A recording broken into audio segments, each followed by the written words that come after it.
తెలంగాణ రాష్ట్ర ప్రభుత్వం గౌరవ ముఖ్యమంత్రి రేవంత్ రెడ్డి గారు అట్లాగే వ్యవసాయ శాఖ మంత్రి తుమ్మల నాగేశ్వరరావు గారు ఏదైతే వ్యవసాయ కమిషన్ ఉందో కమిషన్ చైర్మన్ కోదండరెడ్డి గారి సూచనల మేరకు ఇవాళ ఈ తెలంగాణలో ఒక విత్తన చట్టం తీసుకురావాల్సిన అవసరం ఉన్నది. గత కొన్ని సంవత్సరాలుగా విత్తనాలతోటి రైతులు అనేక రకాలుగా నష్టపోతున్నారు. దీని మీద కంట్రోల్ లేదు కాబట్టి ఈ సీడ్ యాక్ట్ అనేది సెంట్రల్ పరిధిలో ఉన్నటువంటి అంశము. బట్ సెంట్రల్ లో ఇదివరకు 2014లో ఒక డ్రాప్ చేసి పంపారు, అది అట్లా పెండింగ్ లో ఉంది.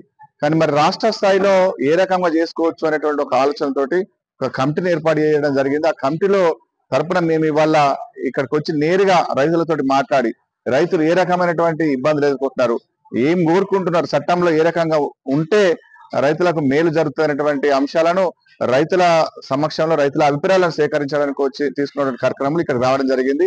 వాళ్ళు ఇచ్చినటువంటి సూచనలు సలహాలను అట్లా రాష్ట్రంలో అనేక జిల్లాలలో పర్యటించి వివిధ రకాల అంటే రైతాంగంతో పాటు రైతు సంఘ నాయకులను వివిధ రకాల సెక్షన్ ప్రజలందరినీ కూడా కలిసి మాట్లాడి ఇదంతా కూడా ఒక డ్రాఫ్ట్ చేసి వీళ్ళ ప్రభుత్వాన్ని మేము నియబోతా ఉన్నాం. ఎందుకు నీకు అనుమానము? ఇప్పుడు మేము మంచి చేయాలనేటువంటి ఆలోచన ప్రభుత్వ కార్యక్రమం తీసుకున్నది, డ్రాఫ్టే తయారు కాలేదు, అమలు అవకాశాలు ఉన్నాయని ఎట్లా వస్తుంది? ఈ డ్రాఫ్ట్ అంతా తయారు చేసిన తర్వాత కేబినెట్ ఆమోదం పొంది అసెంబ్లీలో పెట్టి అసెంబ్లీ నుంచి గవర్నర్ పంపుతారు. ఇది ఈ ఎక్కిన ఇప్పుడే తయారు చేసి ఇప్పుడే రైతులకు వస్తుందని ఎట్లా అనుకుంటాం? మనము ఈరోజు కార్యాచరణ చేసినాము, దీని అంతా కూడా ఇది లాంగ్ టర్మ్ ఉండాల్సింది కాదు, ఈ యొక్క సీజన్ కు సంబంధించిన అంశం కాదు. ఇది మొత్తం రేపు రాబోయే రోజులలో కూడా విత్తనాలకు సంబంధించినటువంటి అంశంలో రైతులకు నష్టం జరగద్దు, కంపెనీ వాళ్ళ మీద ఒక ఇది ఉండాలనేటువంటి ఆలోచన కోసం చేస్తున్నటువంటి ఈ కార్యక్రమము.